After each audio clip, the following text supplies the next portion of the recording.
It's not what happens to you that harms you, but how you choose to deal with it.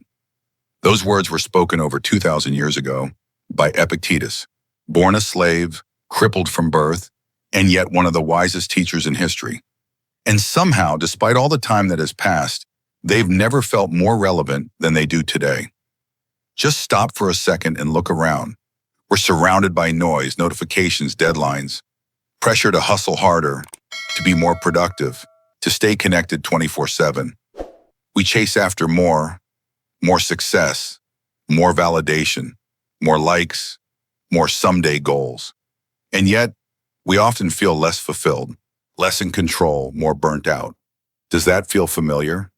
If so, you're not alone. In fact, you're part of a generation silently crying out for something deeper, something steadier. And that's exactly why we're here. Because what if I told you the answer isn't to do more, but to do better? To shift your focus from what's out of your control to what's always been in your hands. Your own mind, your own choices, your own voice. You see, the ancient Stoics weren't just philosophers scribbling thoughts in dusty scrolls. They were warriors of the mind. They lived in chaos, in times of war, exile, and personal tragedy, and still they found peace. Not because the world got quieter, but because they did. They understood this truth. You don't need to control everything around you. You just need to master what's within you. That's what this video is about.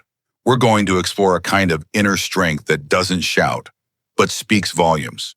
A kind of calm that doesn't mean weakness, but powerful presence. A mindset that doesn't crumble in chaos, but becomes clearer because of it. And by the end of this video, you won't just understand Stoicism, you'll begin to live it. You'll learn how to silence the mental noise and listen to your inner compass. How to stop reacting out of fear and start responding with purpose. How to build a presence that doesn't just take up space, but commands it. So take a deep breath, let the outside world spin. Because right now, you're not here to be overwhelmed. You're here to remember what you've always had, the power to choose your response, the courage to be still, and the wisdom to act from within. This is the beginning of something different. Let's begin. Let me ask you something. Have you ever had a single thought, just one, that completely wrecked your day? Maybe it was, I'm not good enough. I messed that up. Why even bother? And suddenly you're spiraling. You go from a minor mistake at work to questioning your entire worth in the span of 10 minutes. Here's the thing, my faculty fam. That thought, it wasn't a fact, it was just a thought, and yet it held you hostage. Now, what if I told you it didn't have to? The Stoics, those ancient stone-faced philosophers we tend to imagine sitting on mountaintops, they actually knew the thing or two about this. Epictetus said, it's not things themselves that disturb us, but our judgments about them. Let that sink in. It's not the event, it's how we interpret the event. It's not the email or the criticism or the silence in the meeting. It's the story we attach to it. Now imagine this. Your mind is like a train station. Thoughts or trains coming and going. Some are loud, some are dark, some are late, some are broken. But here's the trick. You don't have to get on every train. You can stand on the platform. Watch them come and go and choose which ones to ride. Most of us, we jump on the first train that shows up. I'm a failure. Boom, we're gone. I should be further in life. Off we go again. Everyone's judging me. Another ride to nowhere. But what if, just what if, you could pause and say, oh, I'm having that thought. Not I am that thought. Not this is truth. Just I'm noticing that train passing through. There's a story of a team leader I once worked with. She had a habit of thinking, I'm screwing this up. Every time a meeting went off script, it made her anxious, tense, reactive. But one day she learned a simple technique. Instead of thinking I'm screwing up, she would say to herself, I'm having the thought that I'm screwing up. And that changed everything. It created distance. It reminded her, this is just a mental train. I don't have to ride it. She stayed calm, stayed present, and guess what? Her confidence started to rebuild. Not because the meetings changed, but because her response to them did. This is the first practice of Stoicism. mastering your thoughts, not controlling them. That's impossible. Thoughts will come, good ones, bad ones, ugly ones. But you can choose what to believe. You can choose what to feed. And that choice, that's where your power lives. So next time you catch yourself spiraling, try this. Pause, breathe, and say, I'm having a thought. Not I am the thought, not this is reality. Just, it's a thought. And in that space between the thought and your reaction, you reclaim your freedom because you are not the noise in your head. You are the one who hears it. And the more you learn to observe without judgment, the more peace you'll start to feel, even in the middle of chaos. Your thoughts aren't facts. They're not commands. They're not predictions. They're just mental weather. So let the storms pass and stay grounded where it matters most, inside. Let me ask you something. Have you ever met someone who says almost nothing, but when they do speak, everyone stops to listen? Their words feel intentional, sharp, measured, like each sentence is a stone placed perfectly on a foundation of calm. Now contrast that with the noise we live in today. Social media, group chats, meetings about meetings. We're constantly talking, typing, reacting, filling space just to avoid silence. But what if I told you silence isn't emptiness? Silence is power. There's an old Stoic principle that says, let your speech be better than silence, or be silent. The Stoics believe that speaking should never be automatic. It should be deliberate, a choice, not a habit. Why? Because when we speak without purpose, we scatter our energy. We dilute our impact. We confuse motion with meaning. I once worked with a man named David. In every team meeting, people talked over each other, tossed around ideas, filled up the time just to seem productive. But David, he barely spoke. He'd sit quietly, arms folded, listening not just to the words, but to what wasn't being said. Then near the end, he'd say one thing, maybe two. But every time he did, the room got quiet. Because when David spoke, it mattered. There was a gravity to his presence, like his words had been carved in stone. He didn't need to raise his voice. His silence had already earned your attention. And that made me realize something I've never forgotten. You don't have to be loud to be powerful. You just have to be intentional. We live in a world where everyone's trying to get their voice out there. But what if true influence doesn't come from saying more, but from saying less, with clarity, wisdom, and self-control? The Stoics knew this. They trained themselves to speak with purpose, not to win arguments, not to impress, but to align their words with their character. So here's a practice worth trying this week. Before you speak, especially in moments of stress or emotion, ask yourself 3 simple questions. 1, is this necessary? Am I adding value or just filling space? 2, is this useful? Will these words help the other person or just serve my ego? 3, is this true to who I am? Do these words reflect my character or my frustration? Because here's the truth. Anyone can speak to be heard, but the wise speak to be understood. And often the most powerful thing you can say is nothing at all. Not because you have nothing to offer, but because you've chosen not to waste your presence on noise. In a noisy world, silence is a superpower.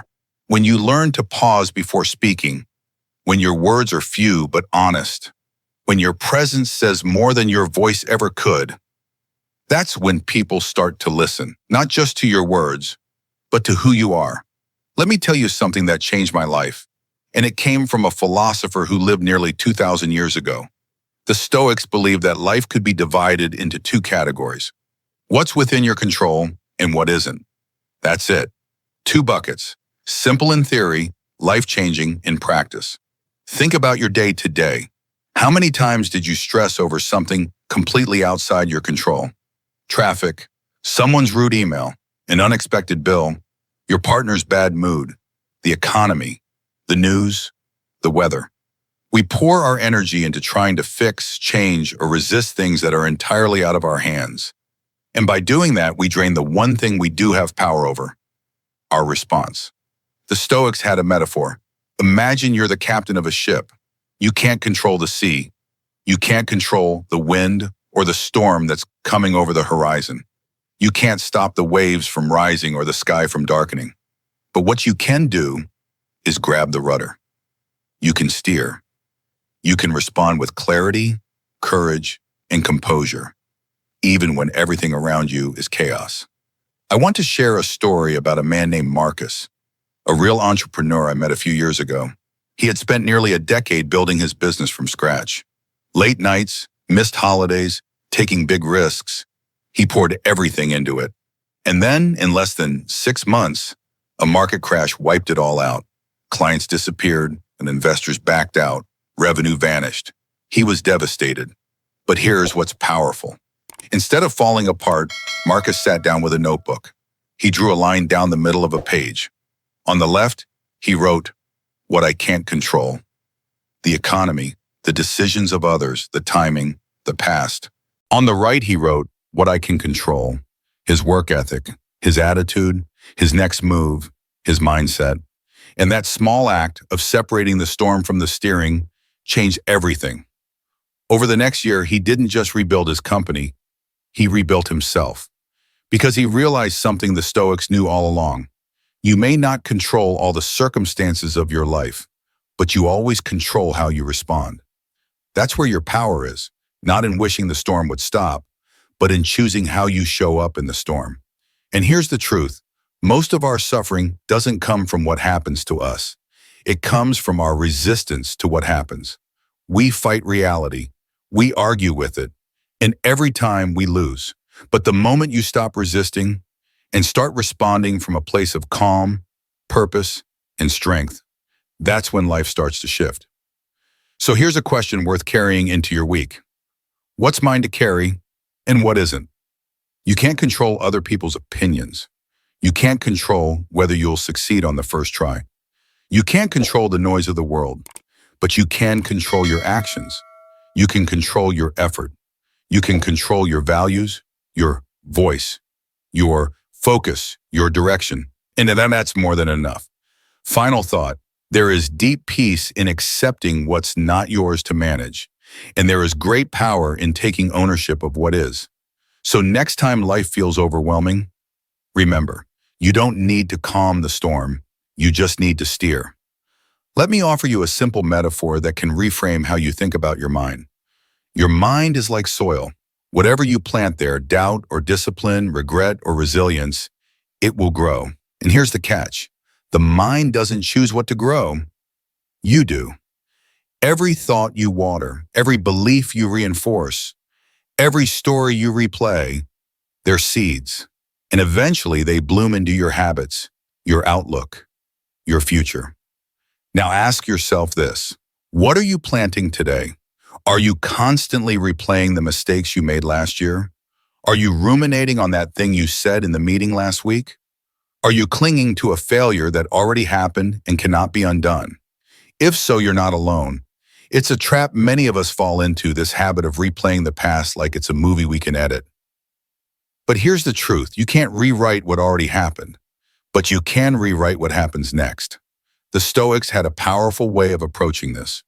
They didn't ignore their mistakes, they acknowledged them, but they didn't linger. Instead, they practiced what I like to call mental gardening. Every time a thought of regret, shame, or rumination crept in, they noticed it, acknowledged it, and then gently pulled their focus back to the present.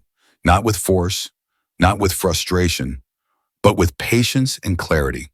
Just like pulling weeds from a garden, day after day.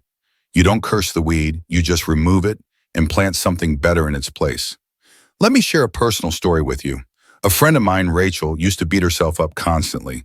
She was a high-performing executive, always pushing, always achieving. But in her mind, the smallest mistake was proof that she wasn't good enough. She once told me, "I replay my failures so much, I feel like I'm stuck in the past, even when I'm trying to move forward." And that's when we started working on a simple, Stoic-inspired shift. Every time she caught herself spiraling into regret, she'd pause and say to herself, "That already happened. What matters is what I do now." Then she'd take one small action, send the email she was avoiding, make a plan, go for a walk, breathe. Over time, her mindset began to change. She wasn't ignoring the past. She was choosing the present. And in doing so, she reclaimed her power. Growth doesn't happen in big dramatic leaps. It happens in small, invisible decisions, like pulling your attention back from a toxic memory, like choosing progress over perfection, like noticing that self-critical voice and deciding not to believe it today. Each time you do that, you flex what the Stoics called your inner discipline. It's like a muscle. The more you use it, the stronger it gets. And with that strength comes clarity. And with clarity comes growth. So here's a practical tool you can use. Starting today. When you notice yourself stuck in a loop of regret, ask yourself, 1, is this helping me grow or just keeping me stuck? 3, what's one thing I can do right now in this moment to move forward? Maybe it's writing something down. Maybe it's having a hard conversation. Maybe it's just being kind to yourself when your instinct is to be harsh. Whatever it is, do it. That's your moment of choice. That's where growth lives. Remember, the past is fertilizer. You can't change it, but you can use it to grow something better. And every time you shift your focus from what's behind you to what's in front of you, you train yourself to be present. You learn to lead your thoughts, not be led by them. That's the Stoic way. Final thought, your mind is fertile ground. You are the gardener. Plant thoughts of strength, pull weeds of regret, water your present with consistent, small actions. And before you know it, you'll look up and see a life growing in the direction of your choosing. Let me ask you something personal. What in your life have you been silently fighting day after day, hoping it would somehow change? If only you struggled hard enough. Maybe it's a painful memory. Maybe it's a person who never gave you the love you needed. Maybe it's your past, your body, your circumstances, your story. We all carry something. But here's what the Stoics knew and what so many of us forget. It's not reality that breaks us. It's our refusal to accept it. Think about it. We suffer not because of what is, but because we wish it wasn't. We don't suffer from rejection itself. We suffer from wishing they had said yes. We don't suffer from losing something. We suffer because we keep replaying what it should have been. That internal war, the quiet resistance, the constant why me, that's where the real pain comes from. Epictetus said it clearly. Freedom is the only worthy goal in life. And one of the most liberating truths we can embrace is this. Acceptance is not a weakness. It's not giving up. It's not saying, this is fine. It's saying, this is real. And that, ironically, is what gives you the strength to move forward. Let me share a powerful story. There was a man I knew who spent decades trying to earn his late father's approval. Even after his father passed away, he still felt like a little boy inside, chasing permission. Permission to be enough. Permission to be proud of himself. Permission to finally exhale. He tried everything, career achievements, relationships, even therapy. But the breakthrough didn't come from fixing anything outside of himself. It came the moment he whispered to himself, I don't need to keep asking someone who's not here to accept me. Maybe I can start accepting it myself. That day he stopped begging for peace, and he started building it. This is what acceptance looks like. It's not about loving the storm. It's about realizing you've been gripping the steering wheel so hard your hands are numb, and it's time to let go. Not let go of effort, not let go of growth, but let go of the illusion that life must meet your expectations to be worth living. Marcus Aurelius, one of the greatest Stoic minds, wrote in his journal, if you are distressed by anything external, the pain is not due to the thing itself, but to your estimate of it. And this you have the power to revoke at any moment. It's not the world that hurts us. It's the meaning we assign to it. And guess what? That means we have more power than we think. Here's something you can try right now. Think of something that's been weighing on you. Something you've been silently resisting. Grief, a breakup, a betrayal, a dream that didn't pan out. Now take a deep breath and ask yourself, can I allow this to be real without fighting it? Not forever, just for this moment. Can you stop arguing with it? Not approve of it, just acknowledge it. This is the doorway to resilience. Because once you accept what is, you're finally free to do something about it. Acceptance doesn't mean we stop caring. It means we stop bleeding. It gives us clarity to ask better questions. Okay, this happened. So what can I do now? How can I grow from this? What's still within my power? You stop dragging the weight of why and start using the strength of what's next. You see, pain doesn't disappear when you accept reality, but it transforms. It becomes fuel, raw material, something you can shape into wisdom, into art, into strength, into meaning. You're no longer a victim of your past. You're a sculptor, working with what life gave you, not what you wish it gave. And from that place, you can build anything. Final thought. The truth is, most of us don't need a different life. We need a different relationship with the one we already have. And that begins not with control, but with acceptance. Let go of the fight. Let go of the version of life that never existed. Accept what is fully, honestly, even painfully. Because that's where your freedom begins. That's where real peace is born. And that's where your next chapter starts. Let me ask you something most people never pause to consider. When was the last time you sat in complete silence? No music, no phone, no scrolling. Just you and your own mind? Not by accident, but on purpose.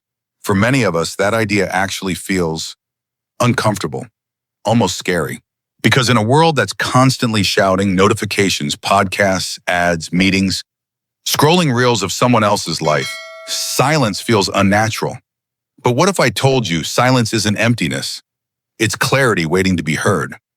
Today we are drowning in noise, not just literal sound, but mental clutter, endless information, opinions, to-do lists, regrets, expectations, headlines, hashtags, and half-processed emotions we never stop to actually feel. We're so busy reacting that we forget to reflect, so busy responding that we forget to reconnect with ourselves. That's why embracing silence isn't just a luxury, it's survival. It's how we filter out what doesn't matter and remember what does. There's a powerful story I once heard. A man, CEO of a growing startup, was spiraling, burnt out, anxious. He was juggling a million decisions and none of them felt right. His coach gave him a strange challenge. No phone, no writing, just 5 minutes of total silence every day. At first he panicked. What good could silence do when I'm drowning in pressure? But he did it, and something surprising happened.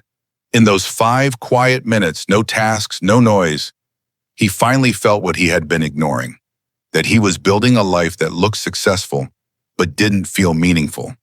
He didn't need another business plan. He needed truth, and silence gave it to him.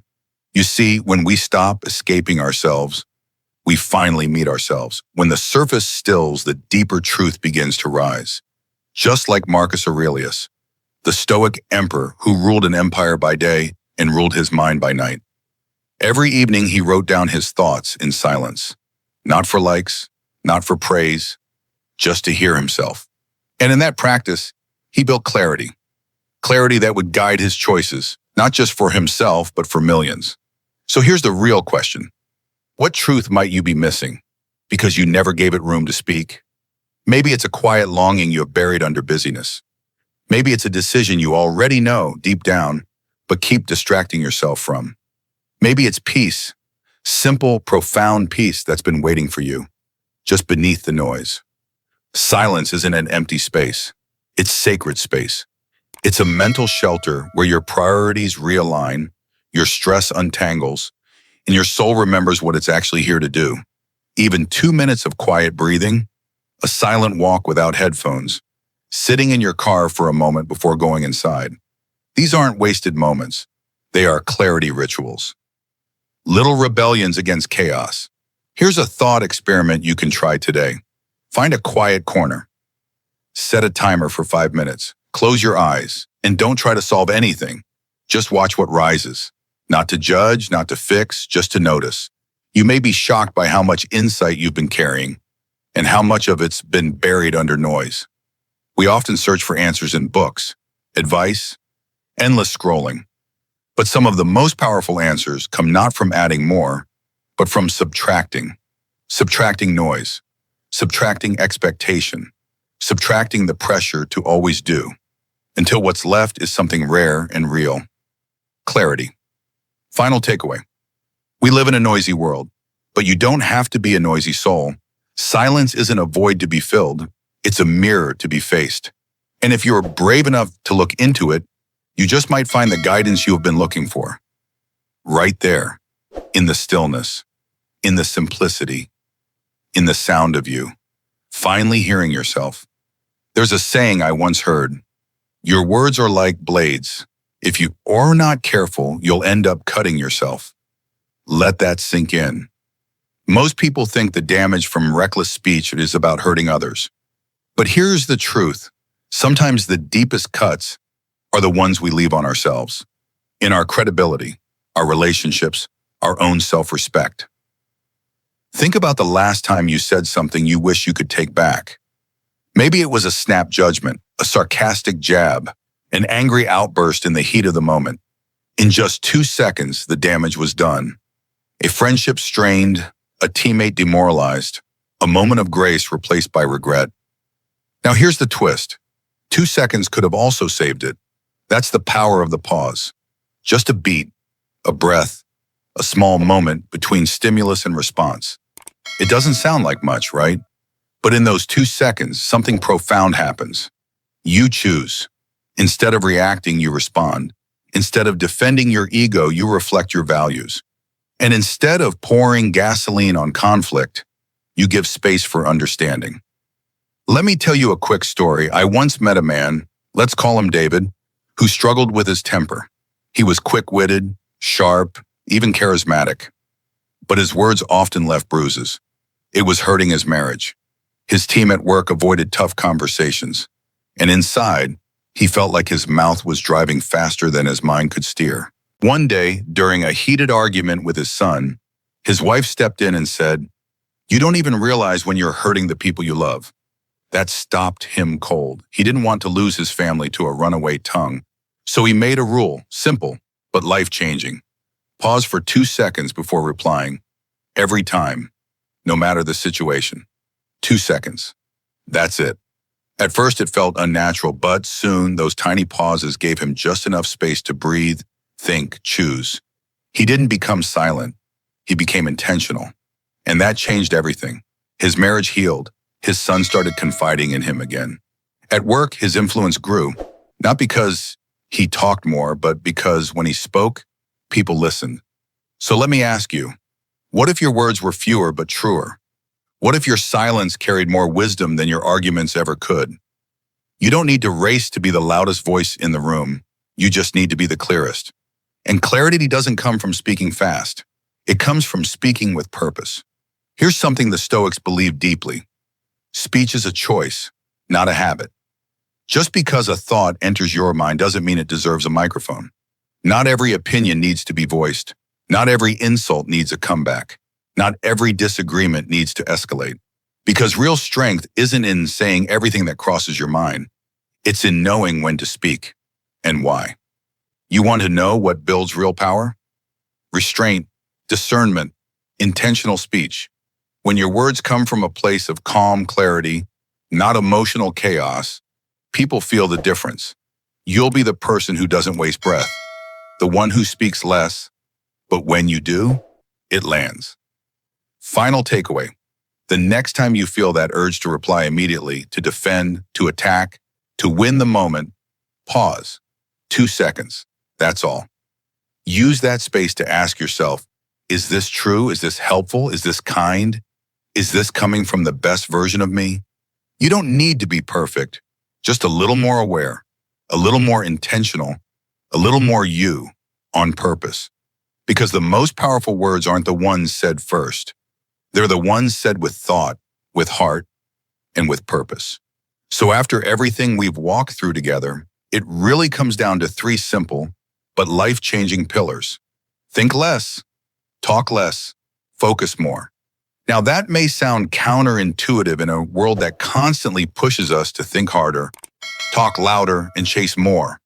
But if you've ever felt overwhelmed, burnt out, or scattered, maybe it's not because you're not doing enough, but because you're doing too much of what doesn't matter. Let's be honest, our minds are like crowded airports, planes of thought landing and taking off nonstop. Most of them we didn't even invite. Worries about the past, fears about the future, conversations we keep replaying, and arguments we keep rehearsing. But here's the secret the Stoics knew, and modern science confirms. You don't have to board every thought that shows up. You can watch it, observe it, and then let it go. That's the discipline, not of suppressing, but of observing, not of reacting, but of choosing your energy. And it's not just a once-in-a-while thing. This is a daily practice, a quiet kind of strength you build in small moments. When you choose not to respond to that irritating email right away. When you sit for 60 seconds before speaking in a tough conversation. When you stop mid-scroll and decide, wow, this isn't feeding me, I'm done. It doesn't always look dramatic, but that's the point. Real inner strength isn't loud. It's consistent. It's grounded. And it's yours if you choose it. So if you're wondering, where do I even start? Start here. Start now. No special apps. No perfect plan. Just breathe, pause. Choose. Breathe to center yourself. Pause. To create space. Choose to act from clarity, not chaos. This moment right now can be your reset button. And before we go, I want to leave you with a question. Where in your life do you need more silence? Is it in your morning routine, your relationships, your inner dialogue? And what's one thought you're finally ready to let go of because it's no longer serving you? Reflect on that. Better yet, share it, because when you share your clarity, you help someone else find theirs. And in a noisy world, that's a powerful gift. Final note to viewers. We don't always get to choose what happens to us, but we always get to choose how we respond. So think a little less, talk a little softer, focus a little deeper, and you might just find the calm, the strength, and the freedom you've been searching for were within you all along. Thanks for watching. And if this spoke to you, pass it on. Someone out there might need this moment of silence more than you know. If this journey through Stoic wisdom resonated with you, don't let the momentum stop here. Join our community of conscious responders today. Click that subscribe button to make sure you never miss a single strategy for transforming life's chaos into clarity. If you felt inspired by these practices, show your support by tapping like and help us spread the message of inner strength. Know someone who's drowning in noise and burnout? Hit share and send them this video, because a simple Stoic shift could change their world. We want to hear your voice too. Leave a comment below and tell us which Stoic principle you're most excited to apply this week. Will you practice the 2-second pause before you speak? Will you train yourself to observe thoughts without boarding every mental train? Your experience might spark someone else's breakthrough. Plus, ring this so you're always first in line when we drop new insights on mastering your mind. Ready to take control of your responses instead of letting life's storms steer you? Subscribe, like, share, and comment now. And let's build a quieter, more powerful presence together. One mindful choice at a time.